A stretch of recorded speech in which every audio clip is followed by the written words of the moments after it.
नमस्कार दोस्तों, study classes में आपका स्वागत है। मैं हूं अजय मेहरोत्रा।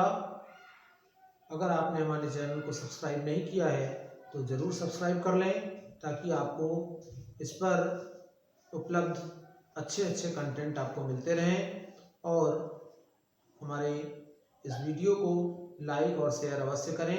कमेंट लिखकर अपने सुझाव दें। तो शुरू करते हैं। इसमें हम आव्यूह की चर्चा कर रहे हैं और आव्यूह में एक बहुत महत्वपूर्ण टॉपिक चल रहा है ए इनवर्स यानी व्युत्क्रम आव्यूह। व्युत्क्रम आव्यूह की चर्चा हम इसके पहले वीडियो में कर चुके हैं। व्युत्क्रम आव्यूह कौन से होते हैं? अगर कोई स्क्वायर मैट्रिक्स इस प्रकार से है कि उसके डिटर्मिनेंट का मान 0 नहीं है, अर्थात मॉड ए का मान 0 नहीं है, तो ऐसा जो आव्यूह होगा वो व्युत्क्रमणीय आव्यूह कहलाएगा। यानी व्युत्क्रमणीय आव्यूह फाइंड करने के लिए ये एक आवश्यक शर्त है कि ए इनवर्स का मान तभी निकाला जा सकता है जब मॉड ए का मान 0 न हो। अगर मॉड ए का मान 0 है तो ऐसी स्थिति में ए इनवर्स फाइंड नहीं किया जा सकता है, यानी वो व्युत्क्रमणीय आव्यूह नहीं होगा।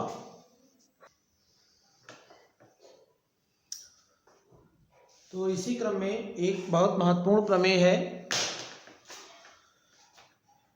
इस प्रमेय के अनुसार हमको ये सिद्ध करना है कि ए बी इनवर्स बराबर ए बी इनवर्स जो होगा वो बी इनवर्स ए इनवर्स के बराबर होगा, जबकि ए और बी क्या है? समान कोटि के व्युत्क्रमणीय आव्यूह है। ए और बी समान कोटि के व्युत्क्रमणीय आव्यूह है। तो ऐसी स्थिति में ए बी का इनवर्स निकाला जाए तो वो बी इनवर्स ए इनवर्स के बराबर होगा। ये बहुत इंपॉर्टेंट क्वेश्चन है परीक्षा के लिए। इसको दूसरे तरीके से भी पूछा जा सकता है कि दो समान कोटि के व्युत्क्रमणीय आव्यूह के गुणनफल का प्रतिलोम उनके प्रतिलोमों के व्युत्क्रमों के गुणनफल के बराबर होता है। माने व्युत्क्रम में उल्टा क्रम ए बी का इनवर्स बराबर है बी इनवर्स ए इनवर्स के, जबकि ए तथा बी समान कोटि के व्युत्क्रमणीय आव्यूह हैं। तो हमको सिद्ध करना है कि ए बी इनवर्स बराबर B inverse A inverse. A B का व्युत्क्रम आव्यूह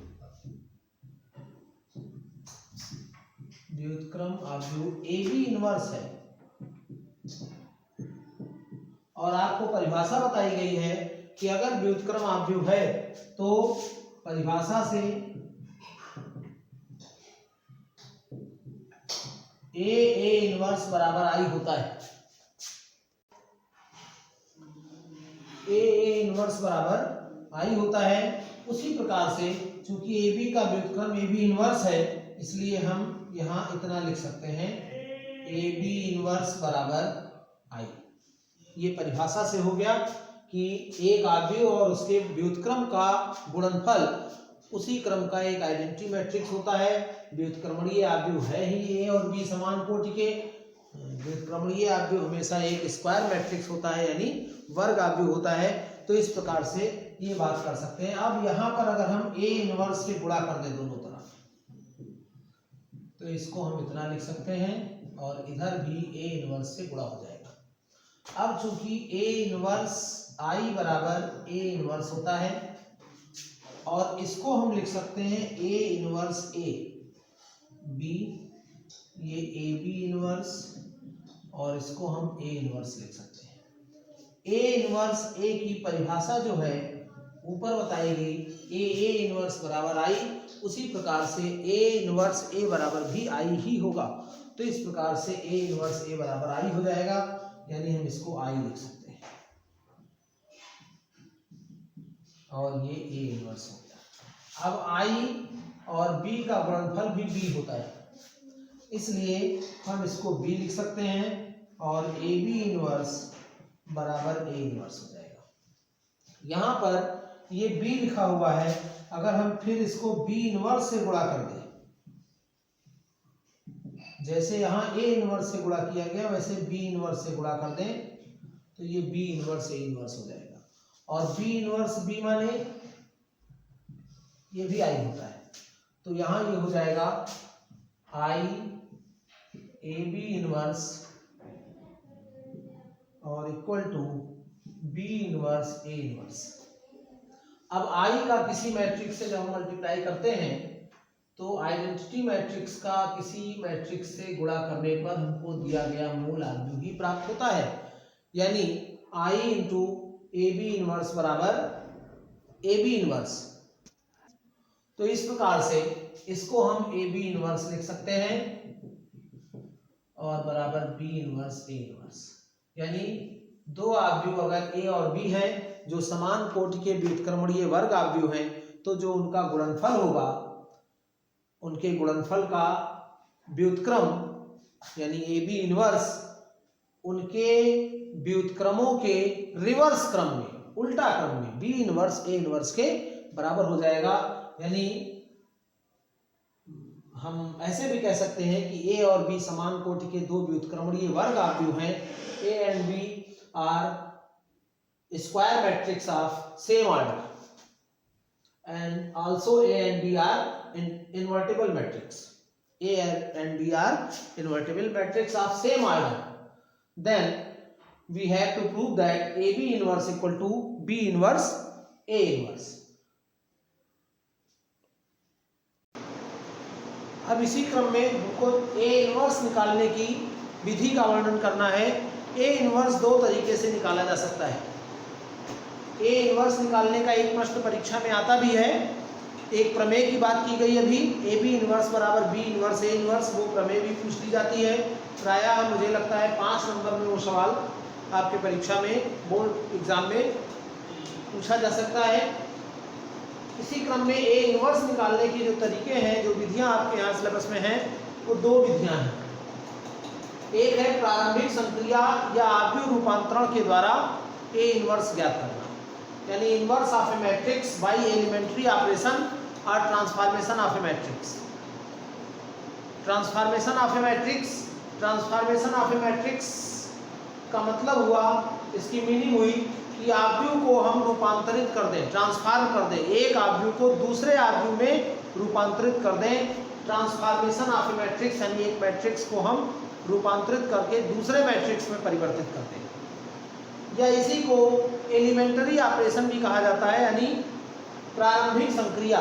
प्रारंभिक संक्रिया में क्या होता है, जो कॉलम है उन कॉलम को हम परिवर्तित करते हैं, एक कॉलम को नए रूप में तमाम से ऑपरेशन लगाते हुए, कुछ घटाकर जोड़कर या इस तरीके से हम उनको ऑपरेट करते हुए एक कॉलम को बदलते हुए इस तरीके से, या रो को बदलते हुए इस तरीके से ट्रांसफॉर्म करते हैं कि हमको ए इनवर्स फाइंड हो जाए। ये एक पहली विधि है। एक विधि और है जिसको हम एडजॉइंट ए विधि या सहखंडक विधि के द्वारा या सहगुणनखंड विधि के द्वारा ए इनवर्स ज्ञात करने की विधि कहते हैं। तो उसको आगे डिटर्मिनेंट नाम का एक चैप्टर पढ़ना है, सारणिक, वहाँ पर उसकी चर्चा की जाएगी। फिलहाल यहाँ पर प्रारंभिक संक्रिया के द्वारा ए इनवर्स ज्ञात करना है, और प्रारंभिक संक्रिया के द्वारा ए इनवर्स ज्ञात करने की जो विधि है उसका अगर हम अध्ययन करें तो उसमें आपको बताया गया कि अगर किसी आव्यूह को, उसके किसी वर्ग आव्यूह को उसी क्रम के किसी आइडेंटिटी मैट्रिक्स से गुणा कर दिया जाए तो उस पर कोई प्रभाव नहीं पड़ता है। तो जब कोई प्रभाव नहीं पड़ता है तो हम दिए गए मैट्रिक्स को कुछ इस प्रकार से परिवर्तित करेंगे, क्योंकि A बराबर आई ए होता है। किसी मैट्रिक्स को अगर उसी क्रम के आइडेंटिटी मैट्रिक्स से गुणा किया जाए तो मैट्रिक्स पर कोई प्रभाव नहीं पड़ता है। और इसी के साथ एक और डिफिनीशन होती है, ए इनवर्स बराबर आई। इन दोनों सूत्रों का प्रयोग करके हम इससे ये लेकर आएंगे, यानी ए बराबर आई ए से शुरू करेंगे और उसके बाद हम ए इनवर्स को आई में बदल देंगे, यानी हमारे पास ए जो लिखा होगा उसको हमको आई में बदलना है। जब हम a को i में बदल देंगे, यानी ये समीकरण हमारा अगर इस रूप में हो i बराबर a इनवर्स a, तो जब हम a को i में बदल देंगे तो i अपने आप a इनवर्स में बदल जाएगा। और इस प्रकार से हम कंपैरिजन करके a इनवर्स फाइंड कर लेते हैं। और ये जो विधि है, इसी विधि को हम प्रारंभिक संक्रिया या आव्यूह रूपांतरण के द्वारा ए इनवर्स ज्ञात करने की विधि कहते हैं, या हम ये कह सकते हैं inverse of a matrix by elementary operations और ट्रांसफॉर्मेशन ऑफ ए मैट्रिक्स। तो आइए शुरू करते हैं कोई एक एग्जांपल लेकर। एक एग्जांपल है, यदि ए बराबर कोई मैट्रिक्स 2 गुणे 2 का ले लेते हैं, जिसमें एक शर्त ये होनी चाहिए कि ये व्युत्क्रमणीय होना चाहिए। व्युत्क्रमणीय की शर्त क्या है? माड ए शून्य नहीं होना चाहिए। तो ऐसा एक आव्यूह ले लेते हैं 2, 3, 5, 7 या कुछ भी ले सकते हैं जो व्युत्क्रमणीय हो, अर्थात जिसके लिए माड ए 0 न हो। तो प्रारंभिक रूपांतरण के द्वारा या प्रारंभिक संक्रिया द्वारा ए इनवर्स ज्ञात कीजिए। तो सबसे पहले इसका सॉल्यूशन देखने के लिए हमको ये देखना होगा कि पहले ए लिखते हैं 2, 3, 5, 7 और अब हम इसका डिटर्मिनेंट फाइंड करते हैं। डिटर्मिनेंट फाइंड करने की विधि आपको पढ़ाई गई है, इसके पहले वाले लेक्चर को आप ध्यान से देखिए, उसको रिपीट करके देखेंगे तो आपको वो बात निश्चित रूप से समझ में आ जाएगी। तो यहाँ पर अगर हम इनको गुणा कर देते हैं तो 7 दूनी 14 इससे और -5 3 15 यानी -1 not equal to 0। Not equal to 0 माने ए इनवर्स ज्ञात किया जा सकता है। ए इनवर्स उपस्थित। इसको देखने का लाभ ये होता है कि कुछ सवाल ऐसे भी हो सकते हैं कि माड ए 0 आ जाए, तो आप निकालते रहेंगे वो नहीं आएगा।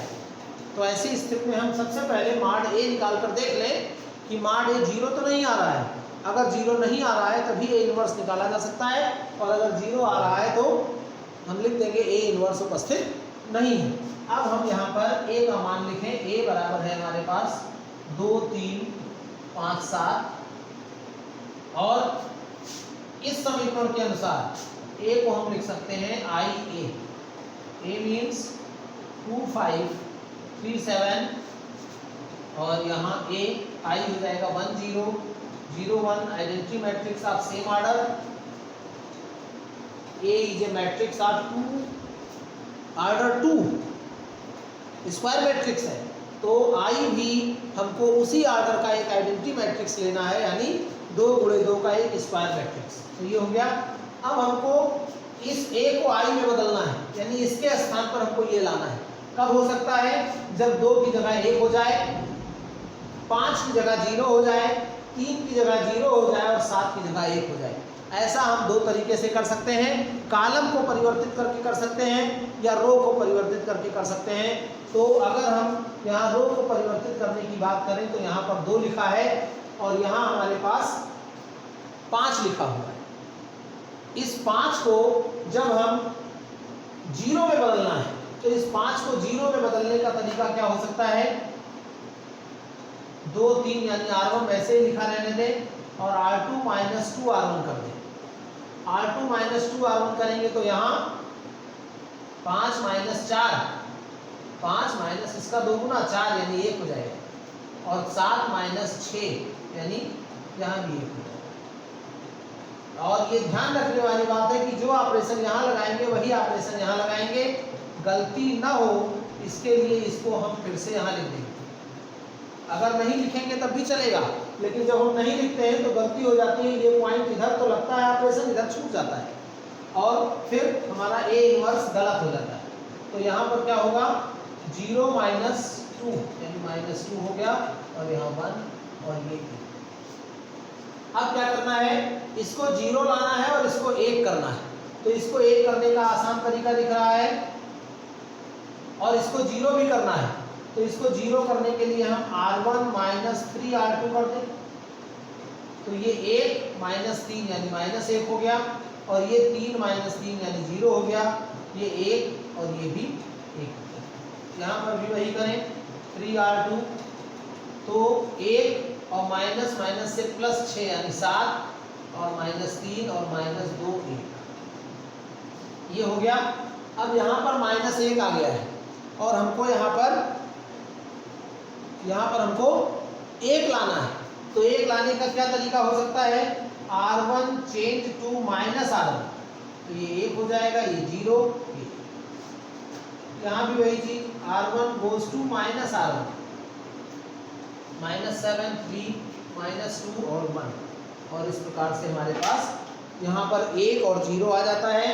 लेकिन अभी ये समस्या है, यहाँ पर 1 नहीं होना चाहिए, आइडेंटिटी मैट्रिक्स में यहाँ 1 नहीं होगा, तो इसको हमको चेंज करने के लिए हम क्या करें, 1 0 वैसे ही लिख लें और r2 माइनस r1, ये 0 हो जाएगा, यहाँ कोई फर्क नहीं पड़ेगा। यहाँ भी हम उसी प्रकार से करें, -7 3 और r2 माइनस r1, तो -2 माइनस माइनस से +7 यानी 5, 1 -3 माइनस 2 हो जाएगा। तो इस प्रकार से हम ये देखते हैं कि यहाँ पर जो हमारा मैट्रिक्स है वो 1 0 0 1 आ जाता है, यानी ये मैट्रिक्स आइडेंटिटी मैट्रिक्स हो गया। अब हम अगर इसकी तुलना इसी समीकरण से कर दें, I = A इनवर्स A, तो A इनवर्स बराबर हो जाता है -7 5 3 -1। इस प्रकार से हमारा ये उत्तर हो जाता है। और इस सवाल की एक और विशेषता है कि इस उत्तर की हम जांच भी कर सकते हैं कि क्या ये उत्तर हमारा सही है अथवा गलत है। इसकी जांच करने के लिए हम A इनवर्स का गुणा करेंगे और देखेंगे कि क्या A इनवर्स I के बराबर आ रहा है। अगर I के बराबर आ रहा है तो हमारा उत्तर निश्चित रूप से सही है, अन्यथा उत्तर गलत हो सकता है। तो आइए देख लेते हैं कि क्या उत्तर सही है। A इनवर्स निकाल के देखते हैं। A हो गया 2 3 5 7 और इनवर्स हो गया 7 -7 3 और 5 -3। चूंकि 2 गुणे 2 का ये भी मैट्रिक्स है, 2 गुणे 2 का ये भी मैट्रिक्स है और ये कॉलम और ये रो बराबर है, इसलिए इनका गुणा संभव है। इनका गुणा 2 गुणे 2 का एक मैट्रिक्स होगा और वो गुणा करके हम देखें ऐसे गुणा होता है 2 7 14 -14 और 5 3 15 यानी 1। इसी क्रम में आगे 2 3 6 और 3 दूनी 6 0। इसी क्रम में 5 7 35 और 7 5 35 ये भी 0। 5 3 15 और 7 दूनी 14 1, यानी ये I मिल जाता है या I2 मिल जाता है। इसलिए हम ये कह सकते हैं कि हमारा उत्तर निश्चित रूप से सही है। इस प्रश्न की बहुत बड़ी विशेषता है कि इसके उत्तर में कोई कंफ्यूजन नहीं होता है। अगर आपने थोड़ा सावधानी से किया है तो ये उत्तर निश्चित रूप से सही होता है और 8 नंबर का ये सवाल आपके बोर्ड एग्जाम में आना है। यद्यपि ये हमने 2 गुणे 2 की बात की है, A is a matrix of order 2, square matrix of order 2, लेकिन अधिकांशतः ये सवाल नहीं पूछा जाता है, 3 गुणे 3 का ही पूछा जाता है। तो हम 3 गुणे 3 का एक सवाल देखते हैं। तो ये हमारा प्रश्न है कि if A = 1 1 1 3 4 3 3 3 4 then find A inverse by applying transformation of a matrix or elementary process। Elementary process यानी प्रारंभिक संक्रिया या ट्रांसफॉर्मेशन ऑफ ए मैट्रिक्स यानी प्रारंभिक रूपांतरण के द्वारा ए इनवर्स ज्ञात करना है। जबकि ए एक मैट्रिक्स दिया है, स्क्वायर मैट्रिक्स है 3 गुणे 3 का। तो इसका सलूशन देखने के लिए सबसे पहले हम ए लिख लेंगे 1 1 1 3 4 3 3 3 4 mod A = 1 1 1 3 4 3 3 3 4। तो 1 1 4 3 mod A निकालने की विधि हम चर्चा कर चुके हैं इसके पहले वाले वीडियो में। आप ढंग से देखें, यहाँ इसका हम प्रसार करते हैं तो 4 4 जाए यानी 16 हो जाएगा, -9 3 ये 3 -4 यहाँ और +3 3 -4 7 हो जाएगा यहाँ पर -3 हो जाएगा और यहाँ भी -3 हो जाएगा, यानी 1 not equal to 0। Then A inverse exist, यानी A इनवर्स उपस्थित है। क्योंकि mod A not equal to 0 है, इसलिए हम यहाँ लिखेंगे A इनवर्स उपस्थित है, A इनवर्स एग्जिस्ट है। A इनवर्स एग्जिस्ट है यानी A इनवर्स ज्ञात किया जा सकता है। अब हम A इनवर्स निकालने का जो प्रोसेस है उसकी बात करें, और उस प्रोसेस के तहत A बराबर I A आपको बताया गया, और A बराबर I A को हम बदलेंगे I बराबर A इनवर्स A में। A बदलेंगे I में तो I अपने आप A इनवर्स में कन्वर्ट हो जाएगा। तो इस विधि का अगर हम प्रयोग देखें प्रारंभिक रूपांतरण के द्वारा A इनवर्स ज्ञात करने की विधि, तो A बराबर I A, A means 1 1 1 3 4 3 and 3 3 4, and I means same order identity matrix 1 0 0 0 1 0 0 0 1 and A को A लिखेंगे, A में कोई हमको और ये I और ये A। अब हमको ये इस एक को तो एक बनाना ही है, कोई फर्क नहीं पड़ेगा। 3 को 0 बनाना है, इस 3 को भी 0 बनाना है, इस 1 को 0 बनाना है, इस 4 को 1 बनाना है, इस 3 को 0 बनाना है, इसको भी 0 बनाना है, इसको 0 बनाना है और इसको 1 बनाना है। तो इसी क्रम में अगर हम देखें तो R1 पर कोई प्रभाव नहीं पड़ेगा, लेकिन R2 को हमको 0 बनाना है, उसके लिए हम R2 माइनस R1 कर दें। R2 माइनस R1 करेंगे 0 हो जाएगा, 1 माइनस 1 यानी 0 हो गया, और 4 माइनस 3 करेंगे जब तो ये 1 बचेगा, और 3 माइनस 3 करेंगे तो ये 0 बचेगा, यानी R2 में से R1 घटा देंगे तो हमारा ये 0 दोनों एलिमेंट हो जाते हैं और ये एलिमेंट 1 हो जाता है। इस प्रकार से यही ऑपरेशन हमको इधर भी लगाना होगा। ध्यान रखने वाली बात है, अगर हम यहाँ नहीं लिखते हैं तो ये गलती हो जाती है और हम ये ऑपरेशन लगाना भूल जाते हैं। तो इस प्रकार से यहाँ पर 0 माइनस 1 यानी -1 हो गया, ये 1 रहेगा, ये 0 रहेगा, 0 0 1 वैसे ही उतर जाएगा। अब हमको यहाँ पर इसको 0 करना है, तो इसको 0 करने के लिए 1 3 3 वैसे ही लिख लें, और जो R2 हमारा आया है यानी दूसरा रो वो भी वैसे ही लिख लें, और तीसरे रो को हम R3 माइनस R1 कर दें तो 0 हो जाएगा, ये भी 0 हो जाएगा, 3 में से 3 घटाएंगे और 4 में से 3 घटाएंगे तो 1 हो जाएगा। संगत एलिमेंट को इस ऑपरेशन के तहत सॉल्व कर लेना है, और इस प्रकार से यहाँ भी यही ऑपरेशन लगाएंगे, R3 माइनस R1 1 0 0 माइनस 1 1 0, और यहाँ 0 माइनस 1 0 कोई प्रभाव नहीं पड़ेगा, 0 और 1 माइनस 0 यानी 1, और इस प्रकार से। अब हमको इसको 0 करना है और इसको 0 करना है, बहुत सिंपल है।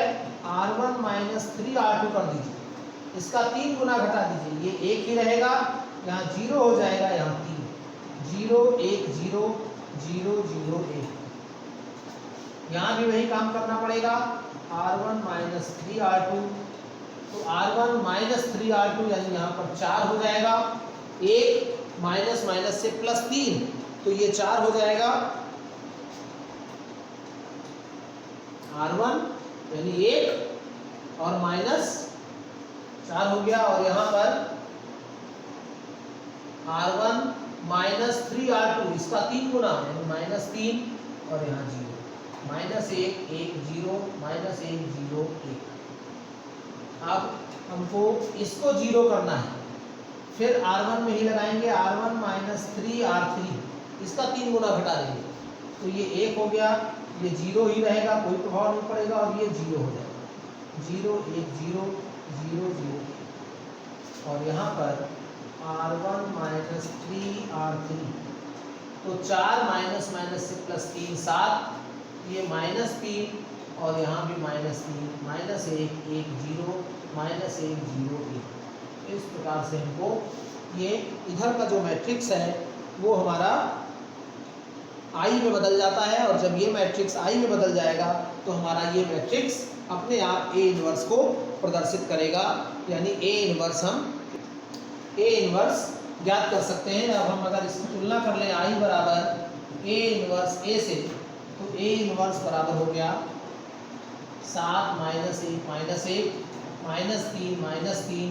1 0 0 1। और इस प्रकार से ये हमारा उत्तर हो जाता है। उत्तर की जांच करके हम देख सकते हैं ए इनवर्स का मान अगर या ए इनवर्स ए का मान अगर आई के बराबर आ जाता है तो हमारा उत्तर सही है। यहाँ पर ए का मान रख लेंगे 1 1 1 3 4 3 3 3 4, इनका गुणा कर लीजिए। इसी प्रकार से गुणा करेंगे तो क्या आएगा 7 -3 -3 यानी कुल मिलाकर 1। 7 त्रिक 21, 4 तिहाई 12 और 3 त्रिक का 9, 12 9 21, 21 माइनस 21 यानी यहाँ पर 0। फिर आगे बढ़ेंगे 7 त्रिक 21 -9 और -12, -12 -9 यानी ये भी 21 हो गया, 21 माइनस 21 0। अगला -1 +1 और 0 -3 4 और 0 यानी 1, -3 +3 और 0 यानी 0, -1 0 और 1 यानी 0, -3 0 और +3 यानी 0, -3 0 और 4 यानी 1। तो ये आई मिल जाता है। चूंकि ए इनवर्स बराबर ए आई के बराबर है, इसलिए हम ये कह सकते हैं कि ये उत्तर हमारा निश्चित रूप से सही है। और ये बहुत महत्वपूर्ण सवाल हो सकता है, यानी हमारा उत्तर जो हो गया वो ए इनवर्स बराबर इतना हो गया। इसमें ये ध्यान देने की बात है कि ये प्रश्न के हल का भाग नहीं है, ये हमने आपको उत्तर की जांच करने की विधि बताई है, जिससे हम सेटिस्फाइड हो जाएं कि जो हमने ए इनवर्स फाइंड किया है वो हमारा आंसर सही है अथवा गलत है। अगर कोई त्रुटि है तो ये आई के बराबर नहीं आएगा। तो ये ए इनवर्स निकालने की विधि हुई प्रारंभिक संक्रिया के द्वारा। और इस प्रकार से हमारा आरडीयू का जो चैप्टर है यानी मैट्रिक्स आज ये कंप्लीट हो रहा है और आप अपनी प्रॉब्लम सॉल्व कर लें। प्रैक्टिस ज़्यादा से ज़्यादा ज़रूरी है। गणित के केस में, मैथमेटिक्स के लिए प्रैक्टिस ही सब कुछ है।